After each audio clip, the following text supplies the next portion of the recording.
Welcome to our YouTube channel. Please subscribe, like, comment, but also turn on notification for more updates.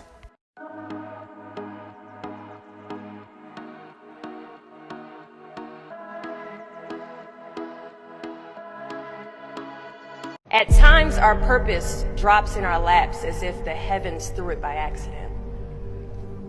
Do not fear failure, but please be terrified of regret. As giving up is the birth of regret. In the summer of 2009, I was 19 years old, working a summer position at Target between my freshman and sophomore year at undergraduate school. I was working in the women's clothing department, and I noticed a lady staring at me from across the aisle. I figured she probably had a few screws loose, so I attempted to ignore her very intense stares. She eventually manages to make her way a little bit closer and closer to me where I was working until she eventually walks up to me and says hello. I say the famous Target quote, which is, "Hi, may I help you find something?" So now anytime someone says that to you all in Target, you know it's their job to say it to you. She then asks me, "Were you born in this country?" And I was immediately offended. And I said, "Yeah, I was born in this country." And then she says, "Do you have any kids?" I said, "No, I don't have any kids." She then asked me if I was married, and then I said, "No, ma'am, I am not married." She says, "How old are you?" I said, 19. "May I help you find something?" She then says, "You are the most beautiful girl I have seen." And I said, "Oh, thank you." I didn't work that much for my makeup, but I did the best I could, but thank you. And then she says, "I think you could be the next Miss USA." And I stare at her in pure disgust and said, "Pageants?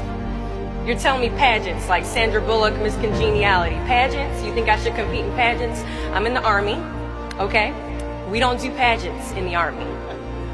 She then asked me to meet her at Starbucks the very next day before my next shift at Target.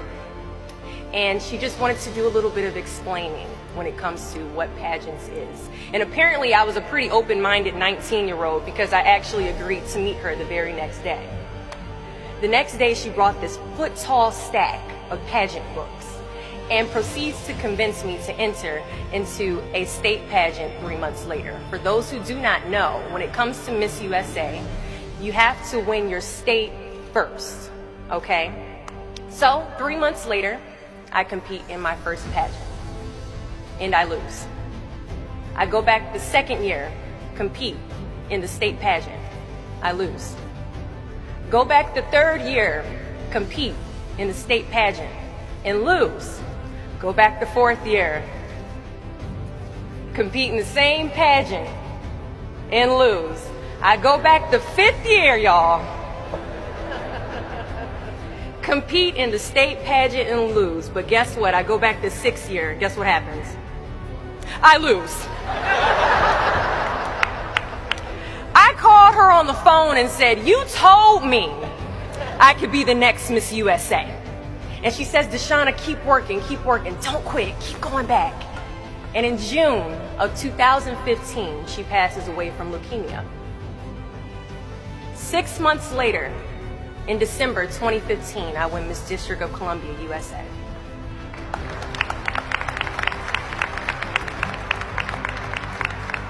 And 6 months after that, in June of 2016, I become the first soldier to win Miss USA.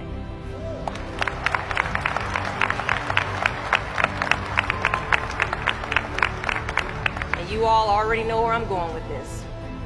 At times, our purpose drops in our laps as if the heavens threw it by accident.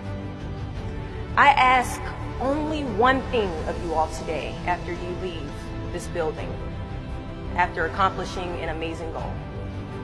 Do not fear failure, but please be terrified of regret. As giving up is the birth of regret.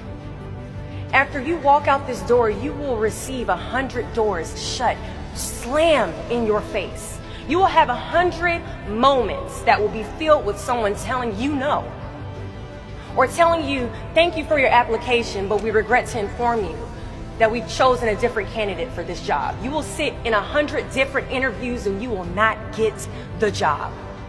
The reality of life is that we will all hear more no's than we hear yeses. And we will fail a lot, and I mean a whole lot. But what I ask of you today is to not take no for an answer. Don't be afraid of no's. Be afraid of the possibility of a yes that you have prematurely destroyed because you decided to quit before the clock strikes 12.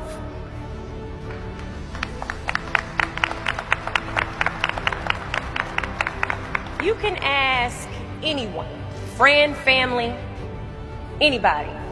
I love a good no. Please tell me no. Telling me no is like adding fuel to a fire that is now set ablaze because of your single no.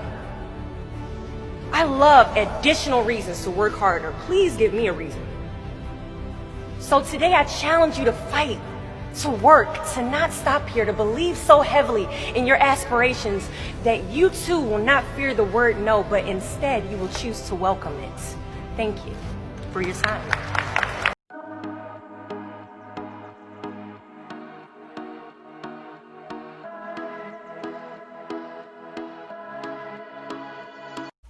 Welcome to our YouTube channel. Please subscribe, like, comment, but also turn on notification for more updates.